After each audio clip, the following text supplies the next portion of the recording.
دیکھیے، فجر کی نماز رسول اللہ صلی اللہ علیہ وآلہ وسلم پڑھنے کے بعد صحابہ رضی اللہ عنہم سے مخاطب ہوتے۔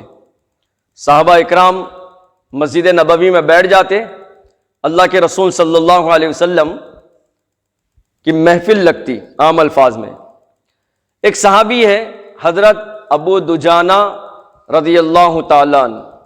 آج ہم ایک سنت پہ عمل کرنا ہے تو 70 بار سوچ رہے، شریعت کے حکموں پہ عمل کرنا ہے تو الیاذ باللہ، معاف کرنا، حقیقت جو چل رہی وہ میں بتلا رہا ہوں، بوجھ سمجھ رہے شریعت کے حکم کو، بوجھ۔ صحابہ اکرام رضی اللہ عنہم کی زندگی کو اگر آپ دیکھیں، وہ ہمارے لیے نمونہ ہے، آئیڈیل ہے، ان کا ایک ایک عمل ہمارے لیے نمونہ ہے۔ حضرت ابو دجانہ رضی اللہ تعالیٰ عنہ اللہ کے رسول صلی اللہ علیہ وسلم کے پیچھے فجر کی نماز پڑھتے، اور آپ اللہ کے رسول صلی اللہ علیہ وسلم کی مجلس میں، محفل میں نہیں بیٹھتے، فوراً نماز پڑھنے کے بعد گھر چلے جاتے۔ یہ ان کا روزانہ کا معمول بن گیا۔ دوسرے صحابہ نے اس معاملے کو غور کیا، اور کسی صحابی نے رسول اللہ صلی اللہ علیہ وآلہ وسلم کو حضرت ابو دجانہ رضی اللہ تعالیٰ عنہ کے بارے میں بتلا دیا۔ کسی موقع پر اللہ کے رسول صلی اللہ علیہ وآلہ وسلم نے حضرت ابو دجانہ سے پوچھا کہ بھائی کیا بات ہے، آپ فجر کے بعد نظر نہیں آ رہے؟ تو حضرت ابو دجانہ رضی اللہ تعالیٰ عنہ کا احتیاط دیکھیے۔ آج بچے، ماں ہے، باپ ہے، فکر نہیں ہے بچوں کی، بچے کیسا اپنے ہولیے کو تبدیل کر رہے ہیں، اپنے جسم کے اعضاء کو سجا رہے، چاہے لڑکا ہو یا لڑکی۔ لڑکا ہے تو کٹنگ کیسی بنا رہا، داڑھی رکھ رہا نہیں رکھ رہا، اس کے دوست احباب کیسے ہیں، کیا واقعی انہیں سنت کو زندہ کر رہا نہیں کر رہا؟ اور اصل میں اتنی بڑی بات، سنت کی بات کر رہے، نماز پڑھ رہا یا نہیں پڑھ رہا، اس کے بارے میں نہیں سوچ رہے۔ بچی اگر ہے تو برقع کیسا پہن رہی، اس کے دوست احباب کیسے ہیں، بچیوں کے سہیلیاں کیسے ہیں۔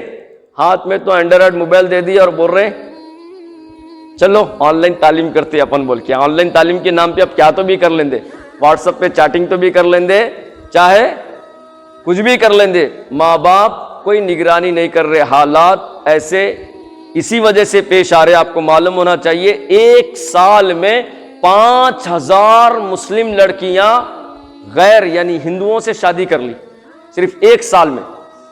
وجہ یہی ہے سب سے بڑی، موبائل ہاتھ میں آ گیا اور ماں باپ کوئی ان کی نگرانی نہیں کرے، نہ بچوں کی نہ بچیوں کی۔ تیزی کے ساتھ حالات تبدیل ہو رہے۔ اور حضرت ابو دجانہ رضی اللہ تعالیٰ عنہ کا احتیاط دیکھیے، وہ رسول اللہ صلی اللہ علیہ وآلہ وسلم سے عرض کرنے لگے کہ اللہ کے رسول صلی اللہ علیہ وسلم، میرے گھر کے بازو میں ایک اور پڑوسی کا گھر ہے میرے، اس کے گھر میں ایک پھلوں کا جھاڑ ہے، درخت ہے، اور اس کی شاخیں یعنی ٹہنیاں میرے آنگن میں ہیں، اور رات میں جب بھی موقع ملتا، ہوا چلتی وغیرہ ہوتا تو اس جھاڑ کے پھل میرے آنگن میں گر جاتے، اور میں جلدی جلدی نماز پڑھ کے میرے گھر جاتا، اور آنگن میں جتنے بھی اس جھاڑ کے پھل، اس درخت کے پھل گر گئے، میں اس کو اٹھاتا اور اپنے ہمسایہ یعنی پڑوسی کے آنگن میں ڈال دیتا، تاکہ میرے بچے اٹھ کر ان پھلوں کو نہ کھائیں اور ان سے یہ گناہ سرزد نہ ہو، یہ گناہ میں وہ ملوث نہ ہو۔ اس لیے میں احتیاط کرتا ہوں جو شریعت کے بالکل خلاف ہے، اسلامی تعلیمات کے خلاف ہے۔ اتنا احتیاط اپنی اولاد کے لیے کیا کرتے تھے صحابہ رضی اللہ عنہم۔ آج کیا ہو رہا واٹس ایپوں پہ، کیا ہو رہا بس سٹانڈوں پہ، کیا ہو رہا کالجز کے اندر، کیا ہو رہا سہیلیوں کے ساتھ، کیا ہو رہا دوستوں کے ساتھ۔ بچہ دوستوں کی دعوت میں جا رہا، تقریبوں میں شریک ہو رہا، کیا کام کر رہا انہیں، ہاتھ میں اینڈرائڈ موبائل ہے، کیا اس کا استعمال صحیح ہے یا نہیں ہے؟ انٹرنیٹ ہاتھ میں آ گیا تو یوں سمجھ لیجئے شیطان ہاتھ میں آ گیا، اور ایک بار غلط کاری کی لت لگ جاتی، ایک بار غلط کاموں کی لت لگ جاتی تو اس کو چھوڑنا مشکل ہو جاتا۔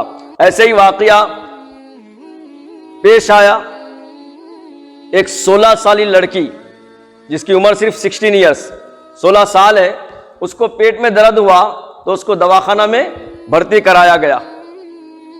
تو دواخانے میں لے جانے کے بعد ڈاکٹروں نے جان پڑتال کی. پھر اس کے بعد اس کے گھر والوں کو ڈاکٹر بلائے، پورے ماں باپ رشتہ داروں کو بلائے، بولے کہ یہ 16 سالہ لڑکی کیا ہے، پیٹ سے ہے، حاملہ ہے، انہیں کیا ہے، پریگننٹ ہے. پھر ڈاکٹر اتنا ہی نہیں کیے بلکہ وہاں کے علاقے کے پولیس والوں کو بھی بلائے، کیونکہ 16 سال نابالغ ہوتی ہے، شریعت کے اعتبار سے نہیں، نابالغ ہوتی ہے قانون کے اعتبار سے. پولیس والے بھی آئے، تفتیش شروع ہو گئی کہ اتنی چھوٹی لڑکی پیٹ سے کیسا ہو گئی موجودہ حال کے اعتبار سے.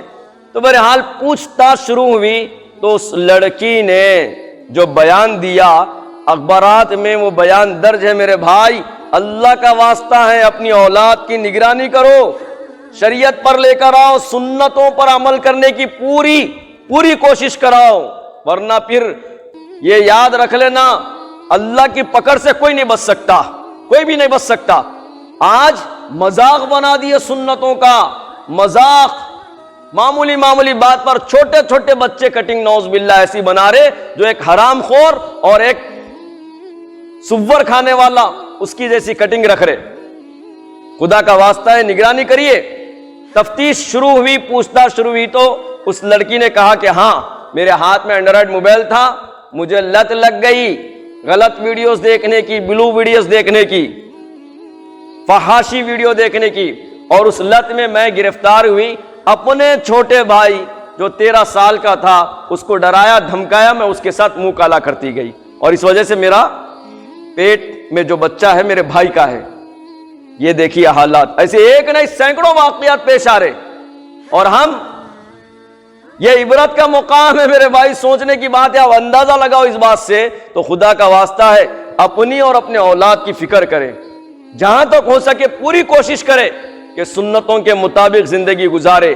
ان کا حولیہ صحیح ہو، لڑکیاں ہیں تو ان کا برقع صحیح ہو، کالج میں اگر جا رہے تو ان کی پوری نگرانی کرے، فون اگر ہاتھ میں دیے تو اس کی بھی پوری نگرانی کرے. لڑکا ہے تو دوستوں کے ساتھ کیسا بیٹھتا، کیسا رہتا، اس کا حولیہ کیسا ہے، اس کے سر کے بال کیسے، یہ ساری چیزوں کا خیال رکھے، ورنہ حالات تیزی کے ساتھ تبدیل ہو رہے ہیں. اندازہ لگاؤ 5000 لڑکیاں غیر مسلموں سے شادی کر لیے، بول تو اس سے بڑھ کے اور زیادہ افسوس کی کیا بات ہو سکتی ہے. دعا کرتے ہیں اللہ تعالی ہم تمام کو صحیح سمجھ کی اور فکر کی توفیق نصیب فرمائے، آمین.